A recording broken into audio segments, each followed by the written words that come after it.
to react. We have a modernization of the enforcement regulation, we have the anti-coercion instrument and some other elements as well, and we will use them. The first point will be on the 14th of April, the reaction towards the illegal tariffs on steel and aluminium, and a lot of products like fitness devices and fishery devices. So these two examples are making clear that these elements are not really harming the national interests of the United States. So that's also not in line with a proper cooperation. That's also an illegal act.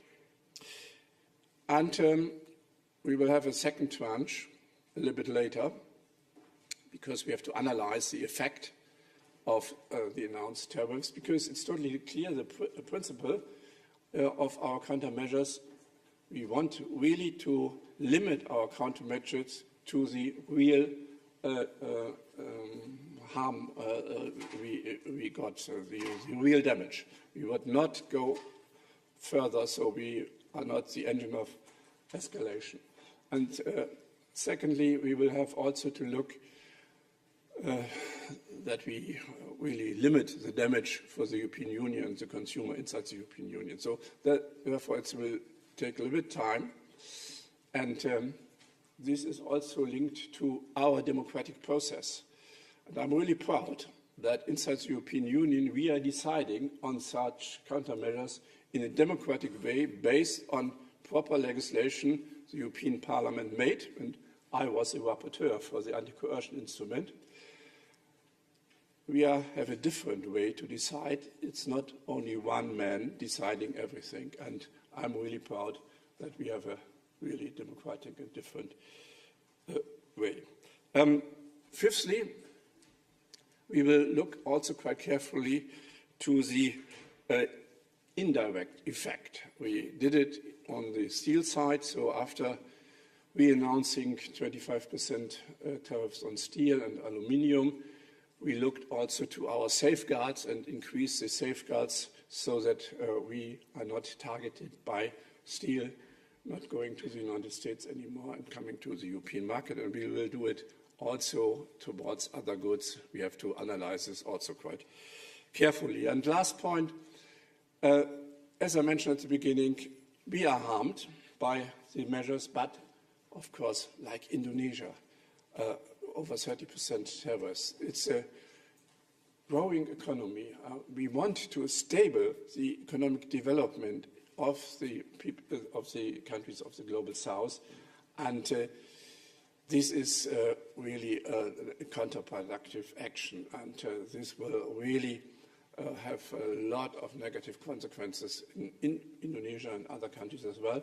And therefore, it's totally clear that the European Union and the European Parliament will really look to increase our network of stable trade agreements with reliable partner. And I will go in 2 weeks to Indonesia. We are negotiating for a long time now, and I guess 20 rounds in trade agreement, and I guess we will finish this year. This is one example of strengthening our cooperation, specifically with the countries of the global south.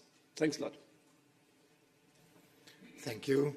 We will now go to a round of questions, first from the room. Please state your name and your media before you ask the question. Thank you. Please. Good morning, Jana Hammersmeyer for AFP News Agency. The French government this morning said that they would expect measures on digital companies like Google, Apple, Meta to be part of countermeasures. Is that also your expectation? And secondly, you said that the EU would use, for example, the anti-coercion instrument. Is that something that's concretely being discussed? Thanks. Of course, we discussed the use of the anti-coercion instrument. This is, of course, the bazooka, the strongest measure we could take. But we have to really analyze, and This 30 pages justification gives some indication of what the United States are wanting, but we have to be careful. So this is the strongest weapon we have, but of course it's on the table, let's say it this way. And yes, even in our enforcement legislation, we could establish measures on goods, but also on services. And we know that we have a deficit as European Union from about 100 billion euro in services. And the US tech giants had a turnover from around about 30% of their benefit here from the European Union. And of course, if we are really in a escalation ladder, then of course we will have a look to the tech giants as well. I would say this is not the first choice. First we have our more traditional measures, and then of course we can start negotiations. This is, by the way, also the lesson from Trump 1. Tariffs set, counter-tariffs are set, and then negotiation could start. But of course we have some important services like PayPal, like other tech companies, where we could think about some countermeasures as well. Please. Mirra Banchón, Deutsche Welle para América Latina. I will put my question in Spanish, if I may.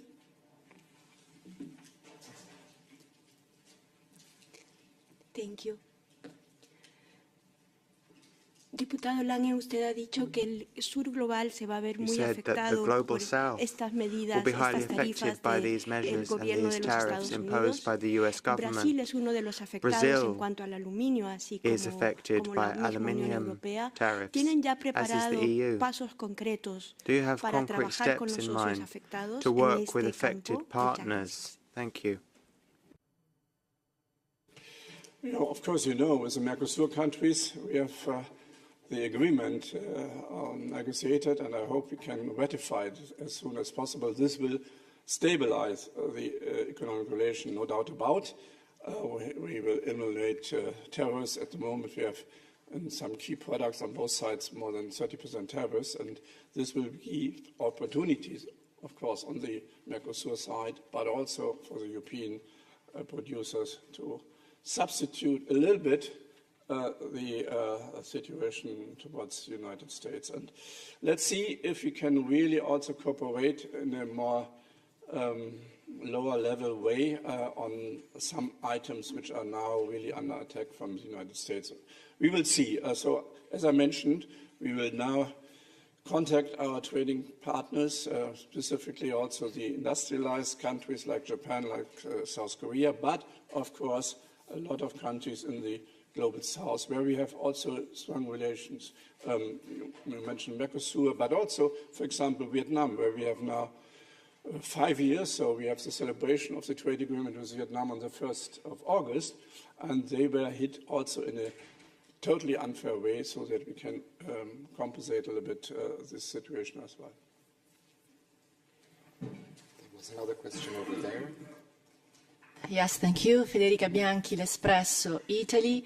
So I have a couple of questions. One, I'm interested in understanding a little bit better what you know about the discussion that went on about the deficit in services the European Union has with the United States, because we are always, all the big headlines of the press are always on the deficit in trade, and never on the surplus that the U.S. has towards the European Union. How do the U.S. justify this? What do they say when they say, oh, we have this huge, tremendous, horrible, deplorable, whatever deficit? Because to my knowledge, it gets almost even, just a little bit more if you add services and goods. We are not that distant between the US, we are quite balanced. So I would like to understand what they say and how they justify that. Then secondly, also, You mentioned safeguards. Just passing, can you just go a little bit more in details in what kind of safeguards and indirect effects you're actually looking into, like naming them a little bit more in the name, and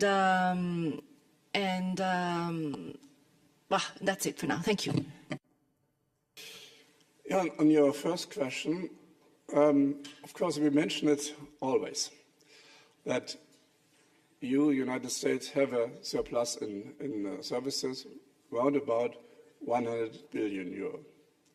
And secondly, also regarding foreign direct investment, they are also quite present inside the European Union. This is not counting in the argumentation. That's really an old-fashioned thinking that the main issue of trade is in goods. This is, of course, not the truth anymore. But personally, I'm really thinking that's really a mercantile thinking which perhaps was working 200 years ago, but the world has changed. But this is not recognized. And in this 30 pages, you will see that mainly it is focused on goods, so that U.S. goods, or some agriculture goods are not possible to enter the European market because our strong standards for consumer protections and not allowing hormone and beef production and so on. The only elements where services is tackled is that they are saying that in our digital legislation there is an unfair situation towards U.S. companies because they were more under the control of this legislation than European companies. That's the only part where services were mentioned. So that's the thinking of the United States. That's not wrong, not right. So the thinking of, let's say, the main people in the White House. And secondly, in the frame of WTO, you have the right, if there is an indirect effect, to establish safeguards for 8 years. And we did it under Trump 1 for steel. So we established more or less also 25% tariff on steel and some quotas for steel, which is now coming to the European market, which was before targeted to the United States, like steel from Turkey, for example, and the United Arab Emirates and so on. And we have to look what effect the new tariffs will have and which products might be falling under a safeguard as well. This is a little bit complicated, but it is possible. The main problem, of course, is that according to the WTO rules, we have only the possibility to use it for 8 years, and we will have a expiring of the safeguard for steel next year. So we have to think how to find an intelligent method to secure our steel production without harming WTO rules. Yes, please. Herr Lange, Wahlport ZDF. Die Absicht der US-Regierung, so hat es jedenfalls Präsident Trump mal gesagt, ist nicht alle zu bestrafen mit Zöllen, sondern mit jedem Land einzeln in einen Dialog zu kommen. Er sagt Dialog, um sozusagen für USA günstige Konditionen im bilateralen Handel auszuarbeiten. Sie sind nicht der Rat, Sie vertreten das Parlament. Wie steht das Parlament dazu? Sie können ja nicht verhindern, dass die italienische Regierungschefin, der ungarische Regierungschef nach Washington fährt und möglicherweise jetzt bilateral Lösungen sucht. Head of government going to Washington and negotiating individually. How do you stop that?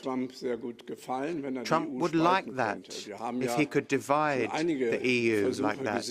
We've already seen some attempts when it comes to export bans and export restrictions on semiconductors. He has already tried this. But I can assure you, when it comes to trade, the EU stands united. It is enshrined in the treaties trade is an EU-only competence, so there cannot be a split. Second, economic interests are so interwoven here. You spoke about Hungary. Hungary has an automotive industry which is affected. You know, our supply chains are so interwoven that one country cannot simply go it alone. And then I've read these 30 pages on the EU, and then you get a few examples of specific countries of the European Union that are named. But all 27 nations are affected. So I'm not worried about what you've envisaged. We're 450 million strong in the EU, we're a strong economic power, and we can react together with partners and with other smaller nations. Any other question? Yes, please. Yes, good morning. Simone Disegni from Open, Italy. I wanted to understand what is the agenda for the next few days and next week. I mean, when do you plan? Do you think the countermeasures, or anyway the strategy will be defined, will be decided by the Commission, of course? And also, I know that a delegation guided by you, if I'm not wrong, will be traveling to the U.S. next week. I was wondering, what are your aims in that mission? Who will you meet, and so on? Yes, indeed. So the next weeks will be quite intensive regarding negotiations. So, as I mentioned, on the 14th of April, we will have the first tranche of our countermeasures. But in parallel, we're discussing the second tranche, and this will be an intensive contact between Parliament and the Member States and the Commission. Sabine Vajan, Director General of DG Trade, will come to the intercommittee on I guess, Monday or Tuesday next week. There we will have an exchange. Then also next week, the Trade Minister Council will meet. And yes, on the 9th, I'm going to Washington. And luckily, I have a visa, so I was not sure about that, but I got it. And then, of course, I will have a chat also with the Trade Administration and, of course, also with the House and the Senate to look how they are feeling and how they can perhaps limit the damage, because they have, of course, the other way around. In the U.S. Constitution, trade is the competence of the House. And based on some legislation, this legislation, Trump is using this 232 or 301, or not even an older legislation, he is acting alone. But of course, the Parliament, the House, has a right to take the competence back to the House based on the Constitution. And let's see how the relevant people in the House and in the Senate will think. You heard yesterday night there was also a resolution passed in the Senate giving some critical position towards the policy of Trump. Even some Republicans voted in favor of that. So this is the main target, to discuss, to start negotiation with the administration and having an intensive dialogue with the Congress, with the House and the Senate. And then I guess there will be also some official discussion between Maroš Šefčovič and his counterparts. But of course, we need really a basis of what we can negotiate on. So European legislation is not on the table. Let's go online now. We have two people requesting the floor online. We can go back.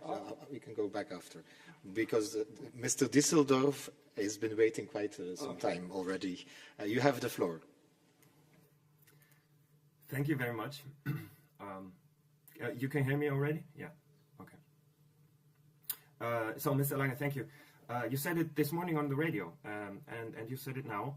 that Trump was making a complicated calculation that includes European standards and regulations to justify the 20%. But in fact, when you look at the basic calculation, it is very simple. You divide the trade surplus of an economic area by the total exports of that area to the US, which gives you the 39% in the table. Dividing that by 2 gives you the 20% import tariffs. With all due respect, that's kindergarten mathematics. And what makes you think, maybe you have more information, what makes you think that regulations and standards are in fact included in that calculation? He mentioned it in his speech yesterday. So he mentioned the VAT and also some other non-tariff barriers. In this 30 pages, you find also some remarks. This is not acceptable, the standards. And, for example, on cars, in this paper is mentioned that we also only respect international standards like the EU and ECE and not US standards. And for me, this is not any justification. We have this international standard. So, then indeed the question how this is really fit in to this 39%. You see also a formula on that, a little bit complicated. I learned this not in mathematics, and I'm not sure that is really, this is based on scientific exercises. Mr. Kavsak, also online. Are you still? Can you hear me well? Good morning, Mr. Lange. Hendrik Kavsak, Frankfurter Allgemeine Zeitung. I would like to push you a little bit further on the ACI. You seem to be quite cautious about using the anti-coercion instrument now.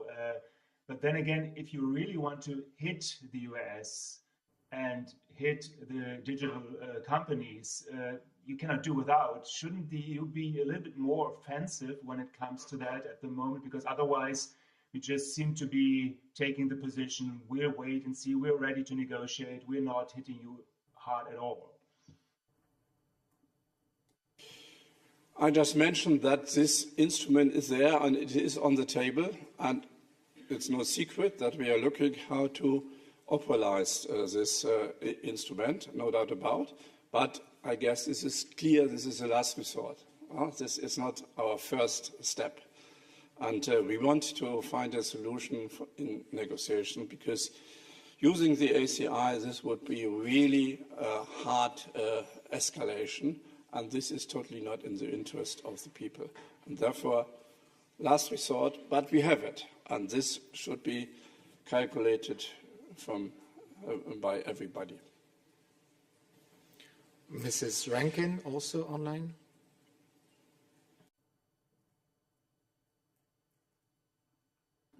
Thank you. Can you hear me?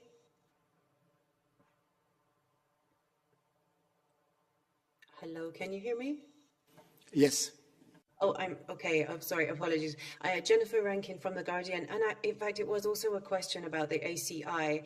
In your previous answer just now, it sounded as if, well, you said it was a last resort.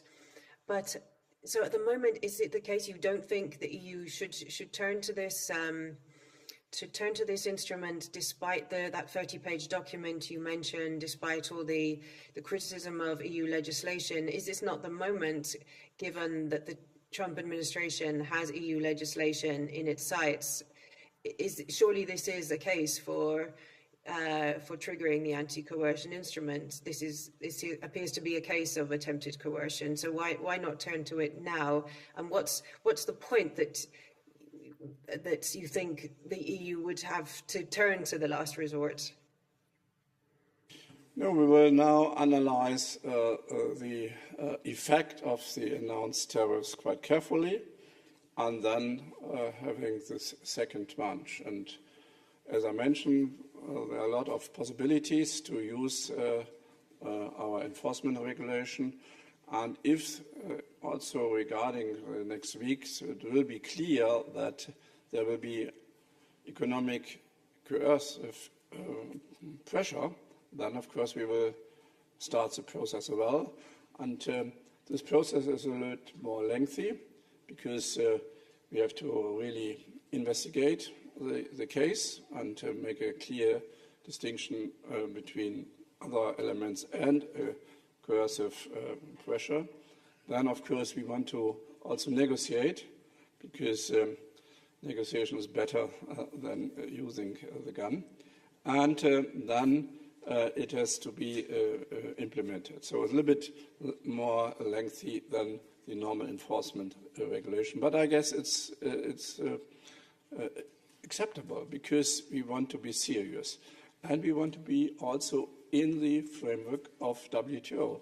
We want not just tick for tack because we are strong and we could do it. No, we want to be serious, and we are defending the multilateral trading order. And this is also relevant for the using of the ACI. And therefore, perhaps I'm from the north of Germany, and we are also a little bit more relaxed and not so emotional. And therefore, we are looking really carefully what's going on and define our proper reaction on that. There were some more questions from the room. We will take some together because we have another press conference in 10 minutes. So we can stay briefly if you can, please. Edith de Vries from the Netherlands. I want you to elaborate on what you said this morning in your press release. The tariffs of the US you call unjustified, illegal and disproportional. But if Europe also uses tariffs against the Americans, is it then legal, legitimate and proportional? What's the difference between American tariffs and European countermeasures like tariffs? And then over there, thank you. Yes, thank you, Daniel Weber with the Luxembourg Public Radio. Ich werde mal eine Frage auf Deutsch stellen.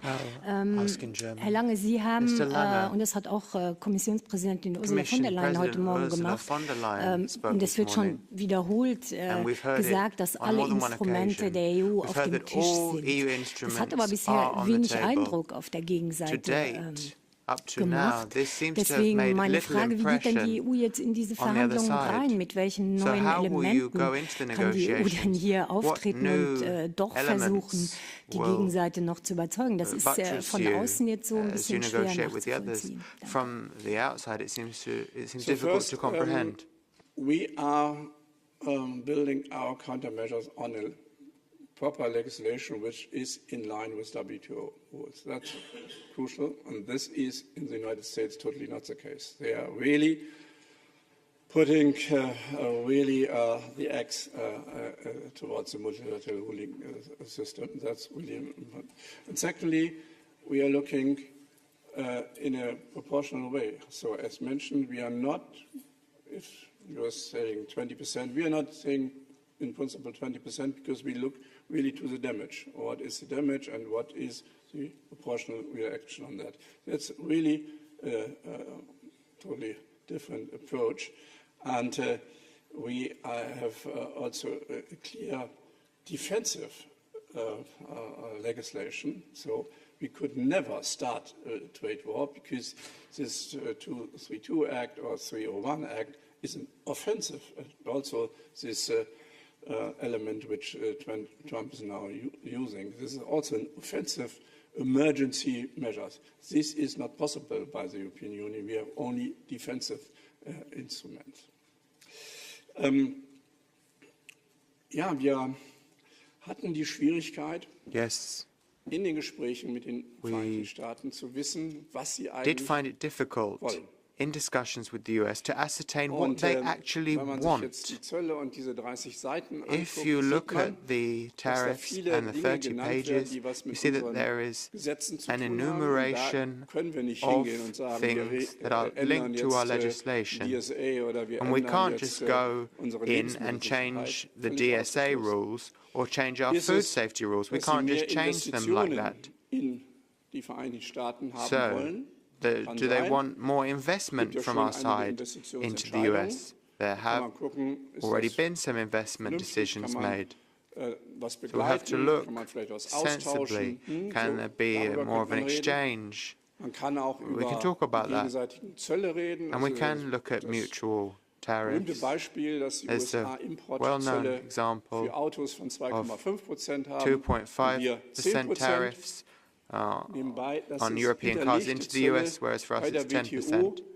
Then if you look at the WTO, the WTO's tariffs, there's tariffs that have been accepted by all. That was and now if we look at pickups, light-duty vehicles, there's going to be a 25% duty. So these vehicles will now have a 25% additional levy slapped on them. So we have to look at that. There are other elements in the 30 pages. I actually recommend that you read that. It tells you a lot about European legislation. So then they also talk about a lack of military cooperation. So perhaps we could focus on more military goods. Now look, we have extended our hand and said, can we talk about this? Can we talk about that? But that's been rejected. We could unilaterally say, you won't talk to us. So we change our customs or tariffs to X%. We're not doing that though. We're looking at where there is willingness on the American side, but not getting any response at the moment, which is the problem. Thank you very much, Mr. Lange. Unfortunately, we will have to stop the press conference here. Thank you very much for your attention and have a nice day. Thank you. Thank you.